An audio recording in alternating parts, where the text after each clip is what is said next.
ఆదిపస్తంభం గ్రంథంలో నుండి న్యాయాధిపతులు. ఒక విషయం మీకు తెలుసా? దేవుడు మనల్ని రాజులైన యాజక సమూహం అన్నాడు. అంటే మనం రాజులము, యాజకులము కూడా అన్నమాట. దీనికి సమాంతర ప్యారలల్‌గా పరిశుద్ధ బైబిల్ గ్రంథంలో రాజుల గ్రంథం ఉంది. యాజకుల గ్రంథం లేవియ కాండం కూడా ఉంది. అలాగే బైబిల్‌లో న్యాయాధిపతుల గ్రంథం కూడా ఉంది. దానికి సమాంతరంగా మనం న్యాయాధిపతులం కూడా అనే లేఖనం సెలవిస్తున్నది.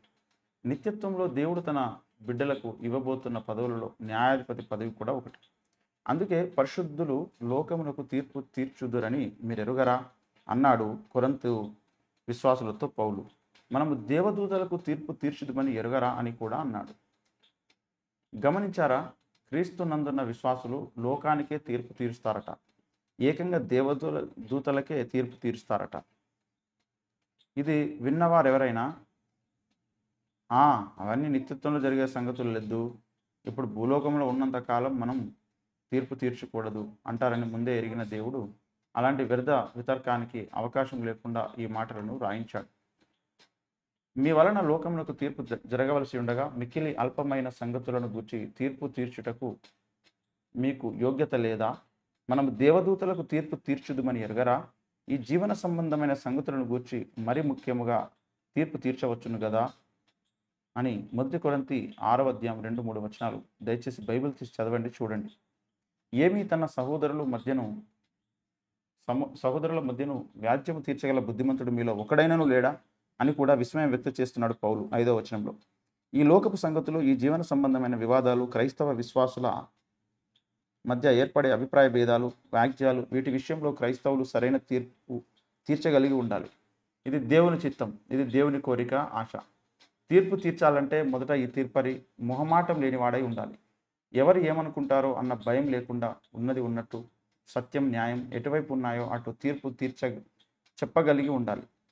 అలాంటప్పుడు ఎవరిదైతే తప్పు అని తేలిందో వారు ఈ తీర్పరి మీద ద్వేషం పెంచుకుంటారు, పగ పెట్టుకుంటారు, ఇతరికి శత్రువర్గంగా తయారవుతారు.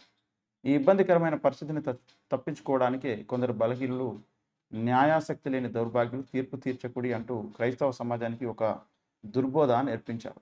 అసలు మనం రాజులమని చెప్పుకుని మురిసిపోతున్నాం మంచిదే, కానీ తీర్పు తీర్చడం చేతగాని వాడు రాజుగా సింహాసనం మీద కూర్చోవడానికి తగడు, తెలుసా?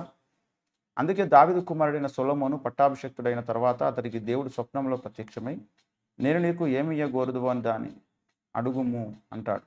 అంటే ఏమని అడుగుకోమన్నాడు? ఏమని వేడుకున్నాడు సొలొమోను? జ్ఞానం కావాలని అడిగాడు. ఆ జ్ఞానాన్ని సొలొమోను ఎందుకోసం అడిగాడు? ఈయన గొప్ప జనమునకు న్యాయము తీర్చ శక్తి గలవాడెవడు అన్నాడు సొలొమోను. ఆ తర్వాత దేవుడు ప్రత్యుత్తరమిస్తూ, నా జనులకు న్యాయం తీర్చకు తగిన జ్ఞానం, తెలివిని అడిగి ఉన్నావు అని సొలొమోనును మెచ్చుకున్నాడు. 2వ దినవృత్తాంత గ్రంథంలో 1వ అధ్యాయం 10-12 వచనాల్లో. జ్ఞానం అంటే సరిగా తీర్పు తీర్చడానికి జ్ఞానం కావాలి.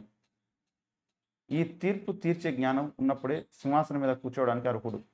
అది ఆ సొలొమోనుకు ఉన్న గ్రహింపు. అదే ఈనాటి క్రైస్తవులకు ఉండాల్సిన గ్రహింపు. విశ్వాసులందరూ భవిష్యత్ యుగాలలో న్యాయాధిపతులు గనుక ప్రతి క్రైస్తవ విశ్వాసకి తప్పనిసరిగా ఉండాల్సిన లక్షణం అది. కనుక మిగతా విషయాలు మరో చాప్టర్లో చూద్దాం. ఇది మీకు దీవెనకరంగా ఉందని ఆశిస్తున్నాను. May God bless you. Praise the Lord. ఈ విషయాలు మీకు నచ్చినట్లయితే మీకు తెలిసిన వారికి షేర్ చేయండి. మీ కామెంట్ కింద తెలియచేయండి.